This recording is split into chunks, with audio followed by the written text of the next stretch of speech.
Hey, it's me. So while I was editing this video, it turns out we passed 2,000 subs, so thank you for that. I still don't even believe the fact I got more than 100 subs, but thank you.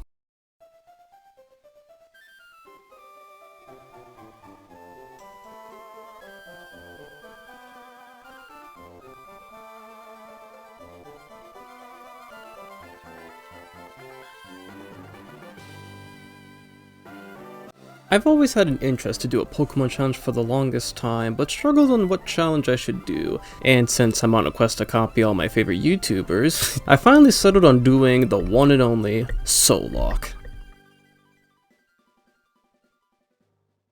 Let's just go over the basics here. Only one Pokemon per town/route, and apparently only one typing. I don't know what we added this rule for. If that Pokemon faints, you can never use it again, with the added benefit being that every Pokemon is linked, meaning every loss counts as 2 losses, and the regret doubles. So if one Pokemon dies, whichever Pokemon your partner counted on that same route in town also dies. This means every mistake now costs 2 lives. Or all of them in some cases, and we decided to make our first challenge one a randomizer to add in some spice and regret later on, so let me tell you about my first ever Locke with my partner Noelle. She booted up a Kazo file immediately, and she didn't save any of her footage. So let me tell you about my second Locke run with my friend Noelle. Okay, I got swept by a crocodile and Noelle lost to a Babymon. Like, are you kidding me? Okay, the joke's over. 5th run. This is the one where we actually make progress here. Welcome to the most scuffed Locke you'll ever see, because you're only gonna see it from the perspective of one person and poorly Photoshop animations. Yeah, I sure do love teamwork and coordination. Oh wait, what's this video about again? Oh. Teamwork and coordination. This run started off with us linking both a Machop and a Ralts together, 2 extremely powerful Pokemon in addition to some pretty usable fodder. A pretty decent lineup considering everything. Naturally, if one person catches a Pokemon and the other person doesn't, it means the catcher can't use that Pokemon that they just caught, and the other trainer needs to live with the guilt until the other person fails to catch a Pokemon. Maybe that's why I stopped doing co-op videos. Oh, you've gotta be kidding! We saw our father figure, saw Wally catch a Ralts he'll never use for some reason, save a man in the woods, and make it to Rustboro City to finally battle the Rock-type gym. Rocks in quotation marks, yeah, good. Listen, I'm gonna feel this much more than any of you. Watching this fight is absolutely awful. So in Gen 3, Dark-type moves are classified as special moves, which means they scale off a special attack and special defense. So I have no idea why I was wasting time buffing my physical defense against a special attacker and spamming Water Gun against a Pokemon that I thought was Water Grok. This is Water Dark. It's even worse because this Meryl has huge power, and I sit here using the special attack. Why was I so dumb? Genuinely, I just won because she didn't have any cooler Pokemon after this Carvana, and we finally make it past the first gym. A massive milestone in the last, how many runs did we take?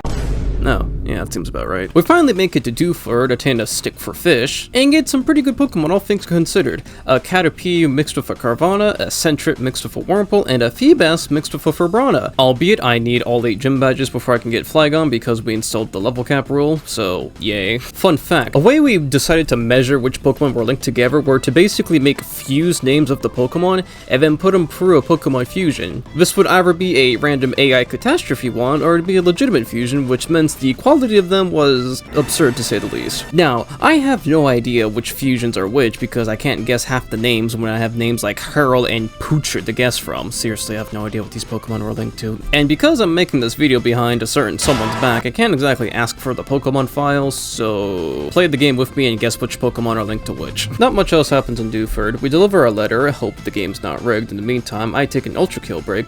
I don't remember why, and I swept the fighting gym which had super weak Pokemon. Why couldn't Roxanne have a team like this? Noelle struggled because she thought Shelter was water ice when it's just water. Wow. A few minutes later we make it to Slateport and I find a Mudkip, which linked with a Clamperl. I practically had to beg my teammate to have the best Pokemon of Gen 3 on my team so they could have a cheerleader on their team. We did a little bit of shopping, get lost because it's Gen 3, and then make our way to the next gym. The rival fight on the way was a sweep on both of our ends. Apparently, Noelle forgot to toggle the setting to make the rivals keep their starters on her side, but not mine. I'm not even sure how that happens. You press a number code and then send me my link. How did you toggle something? So May has a hard counter to my starter in the future.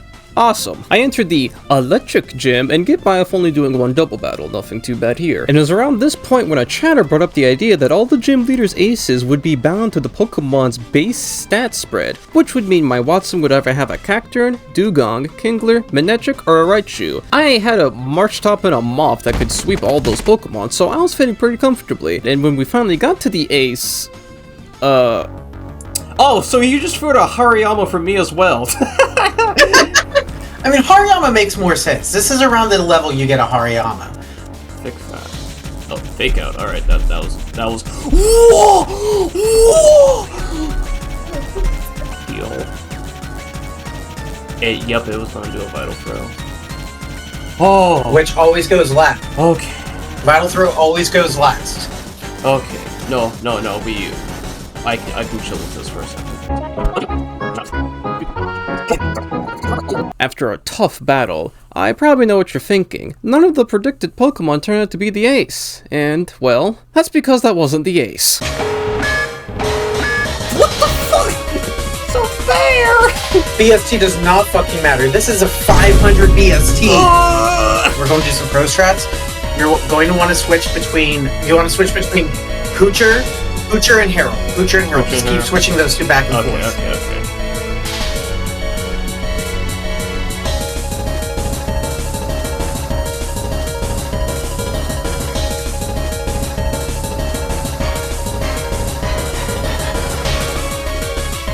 He has Lick. He's trying to do. He paralyzed me!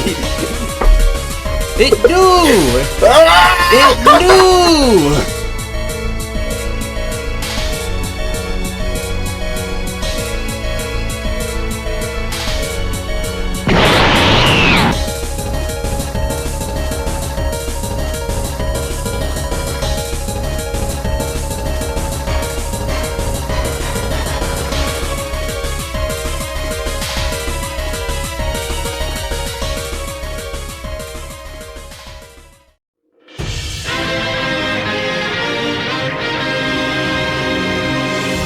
Future me here. How does he have this Ursa ring? You don't even get this until like the mid-30s. This thing's 24! After a nerve-wracking battle... What the heck did I write in my script? After a nerve-wracking battle, we run into what I can only call the nemesis of this run. Why not? The destroyer of universes. Quick trivia tidbit for you. Why not and Wobbuffet are one of the most notorious Pokemon in all of Gen 3 for basically being giant walls that one-shot any Pokemon. They're extremely hard to kill, and their ability Shadow Tag makes it so that you're forced to kill Wobbuffet, or why not, with whatever Pokemon you have out. Usually, this results in death if you don't have a Pokemon with a good setup move or a status move to deal with the Wobbuffets. And you can guess what happened here.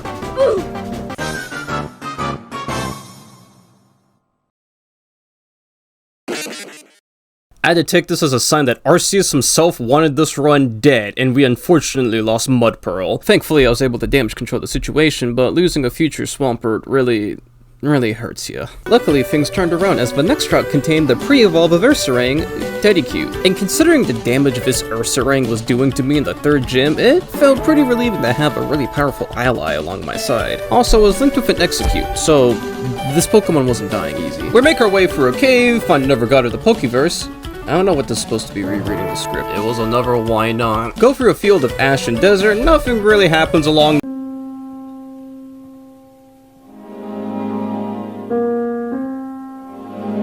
No, no.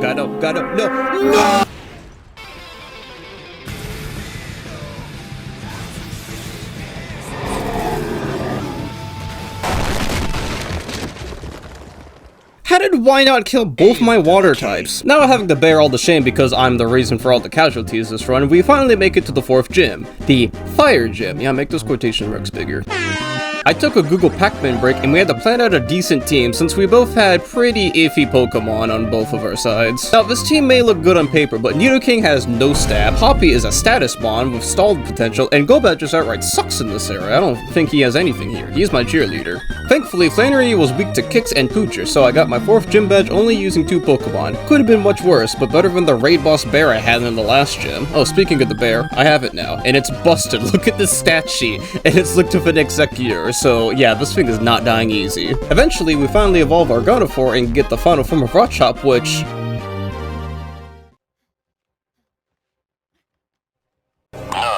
We entered the 5th gym, but nothing bad happened here until I came across a Graveler that had a magnitude level 9 and followed it with a self-destruct. And despite lowering its attack, it still ended up one-shotting my Diana. Actually, looking back, why did I howl? All my moves here, it resists! God, I played this awful. Wait a second. I didn't make that move. Howl, just go ahead and howl up. No way! And to make things worse, his ace in the hole was a Dragonite, but considering how Noelle had a slacking, I think none of us won in this situation. Luckily, my Gardevoir had double team and Calm Mind, and we were able to beat the Dragonite after a lot of trial and error. Yeah, watching this fight back, he was hitting Thunder Waves and Dragon's Breath against like a +5 evasion. How? Father Figure was slain, we bust open the guy because it's Gen 3, baby. We don't know where to go. And the only Pokemon in my rotation to learn Surf was Nidoking. Arceus will give this mon anything but stab moves, I swear. We surf to Dewford, get the Ice Beam on the abandoned cruise ship, sail back to Slateport, and take another break so Noelle can catch up. Back to the game, and I don't know where to go. So back to the guide, baby! We catch some more Pokemon, and I guess I got ahead of Noelle again because I was playing speedrunners on stream for some reason. I'm gonna assume I was getting ahead. We make our way to the Weather Tower and enter to lay the smackdown on a bunch of Team Aqua Grunts. This section's really easy because we found out the bed here fully heals your Pokemon, so we just came back here after every single fight. Spam this until the scientist gives us the Pokemon. Oh yeah, garbage! We demolished the rival battle. I hit the world's worst time crit on a wild Charmander that I really wanted to catch. Shoot me. And we start the 6th gym. Normally, Winona terrorizes everyone who plays this game normally with her Dragon Dance Altaria, but we are on a randomizer, so we don't have to worry about that. We have to worry about these gung-ho rat Pokemon that use double team and Endeavor. What? How did they get this on a randomizer? The level 1 Rattata cult is strong, baby. My Winona fight was pretty easy because, reminder, I had double team and Calm Mind, so if the first Pokemon wasn't powerful enough to kill Gardevoir, I win. Noelle, on the other hand, threw a ground type out at Jinx, forgetting that ice beats ground, and miraculously, her Pokemon lived only to be thrown against a sleep-spamming Sunflora and Venusaur. You know, for someone who is very, very well aware of the Onyx versus Jinx meme, how do you mess this up? After navigating some close battles, we finally found ourselves at Peak Town Lily Cove to catch a couple more Pokemon in the Safari Zone. We then catch a couple Pokemon in the Safari Zone. Not too many because Noelle had no idea how to do a Pokemon Safari properly. She also finally got her Milotic, which meant my Fibrava was basically a cheerleader until we got to the endgame. Huh. So this is how it feels. Last thing left to do here was to fight our rival blocking the mall, and, well, we decided to do this fight. Despite it being optional, this fight had casualties! Dragonbat, who I remember was a Crobat linked with a Dragonair, died to a critical slash on Noelle's side. I guess that's why John warns us about the crit value. Did I pronounce his name right? Anyways, with the shopping tower unlocked, I buy a Thunderbolt TM to increase my coverage because I genuinely could not beat flying and water types. Substituting a Lotad that magically transforms into Ludicolo, whoa, onto Mount P, where we can easily breeze past all the Aqua Grunts. I catch a Chikorita, which is linked to a Wingold, making a pretty decent combo. Chikorita's a Stallmon. That's all this thing will ever do. We make our way to the top and find out that both Team Aqua and Team Magma are colorblind. They take the wrong orb and then we bust up the guide again because I don't know where the Team Magma hideout is. Spoiler alert, it's in the fire volcano. On the way to the Magma hideout, we had a shocking revelation. The hideout was filled of Magmars, which have the ability Flame Body, where any physical move that hits them has a chance to burn the Pokemon. And the Ursaring I have just sitting in the back of my team has Guts, which means if it gets burned, it gets double the power. So essentially, my bear has Kaioken. Needless to say, I swept the entire hideout and took a Magmar as my trophy. We beat Maxie and then proceed to do the exact same thing at the Aqua hideout. Legit, nothing happens here. If it wasn't for the low speed stat, genuinely Ursaring would have just beaten this entire challenge by himself. After finally taking out both hideouts, we then surf over to Moss Deep, picking up some Pokemon along the way, and then tragedy struck. No. What? I somehow clicked something and closed my game. When did you save last? When we started. Somehow the software for Noelle closed, and since she didn't save anything, she lost the entire progress of the stream, which was about 2 hours up to this point. And since Noelle wasn't keeping any backups, that kind of meant that she had to redo all of her part. And then something worse happened. The idea that we would have to start all over again.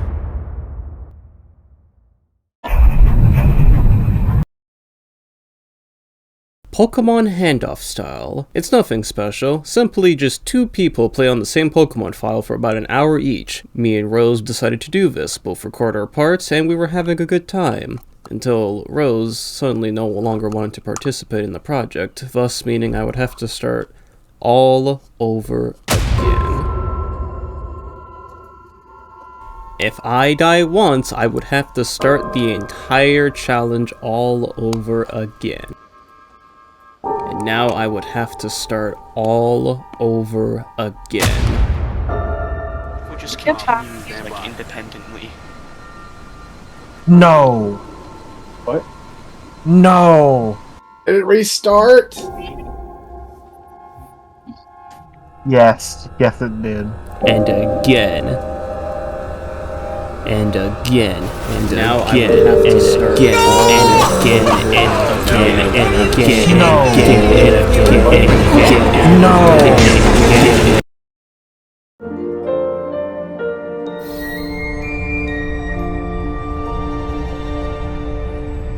Oh. Right, I almost forgot. This is my story, and it ends the way I want it to, with me finally becoming the champion.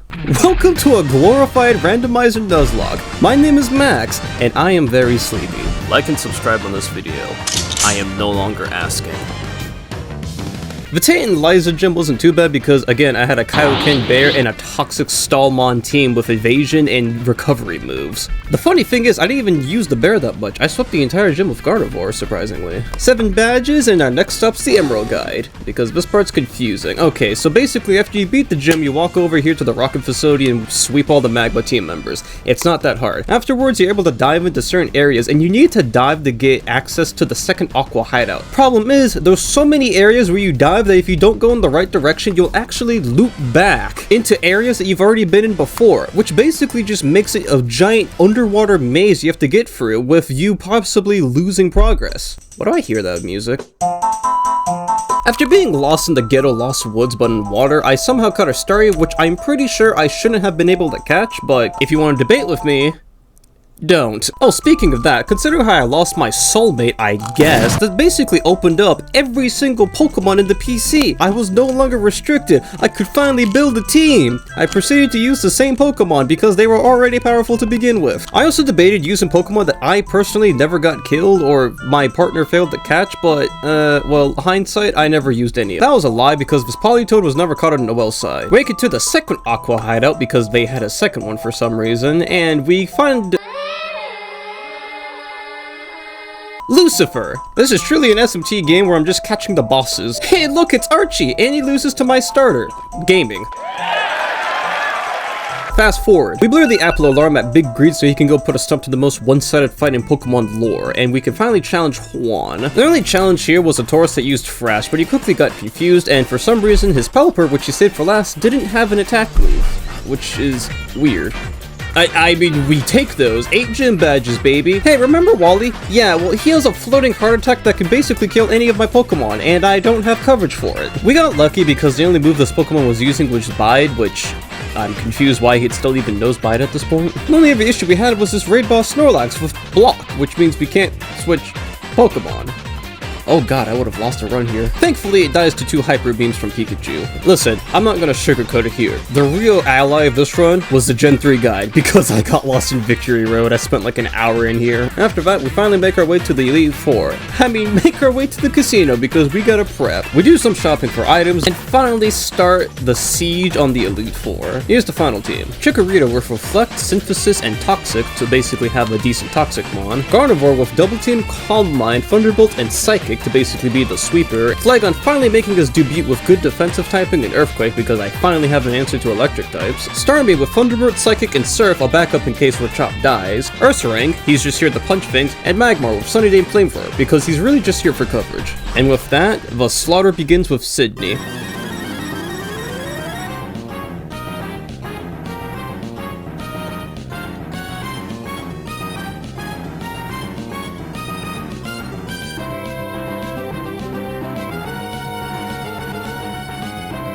Oh my god, that crit? Are you kidding me?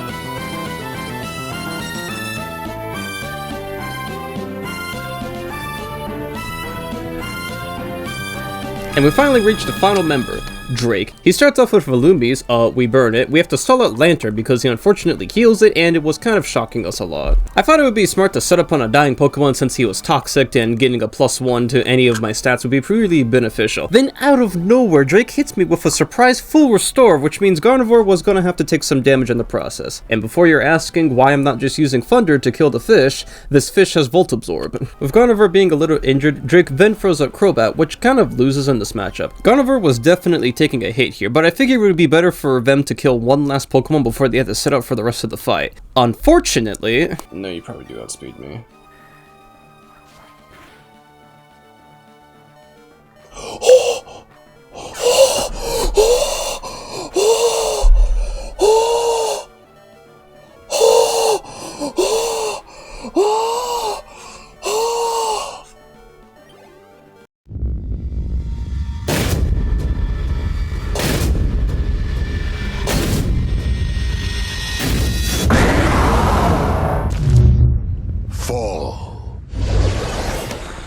You are strong, child, but I am beyond strength. I am the end. A critical air cutter into a Tyranitar Sandstorm. Yes, that's how I lost my starter, in what is the biggest robbery in Pokemon history. Worst part is, this likely happened because my Gardevoir wasn't at the level cap. If she had just a little bit more health, maybe they could have lived. Thankfully, we were able to beat Drake without any more losses, but it hurts. The entire reason the run made it as far as it did is because Gardevoir was such an amazing Pokemon to have, basically fully sweeping gyms by herself. Without the ace on my team, it felt hopeless. This hurt more than any other death in the entire run, but I swore I would finish this challenge once and for all. I refuse to start this challenge all over again. This video deserves the proper ending, not only for me, but for you, the viewers, who've had to watch the most ghetto bootleg Pokemon challenge you've ever seen in your life. As I finally walk up the stairs to face Wallace, only one thought crossed my mind. With more than 25 hours of doing this challenge, here, and only here, does the real game begin.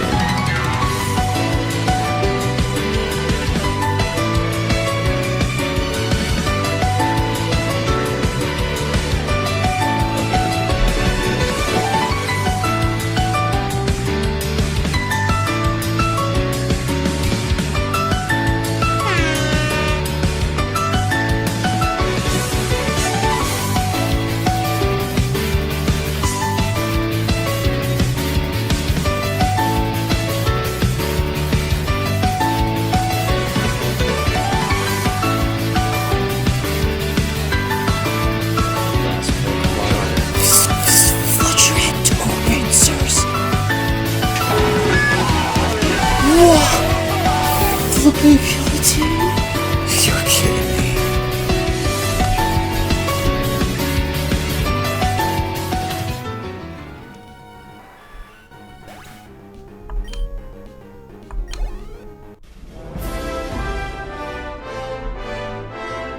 I did it for you, Chop. I did it for you. And just like that, I finally completed my first ever Pokemon challenge run. For all the failures, the deaths, and almost having to restart all the progress I made, and the fact that this was a 2-player challenge recorded by only one person, and at the very least I was able to finish with a good conclusion. Rest in peace, Chop. You were the best.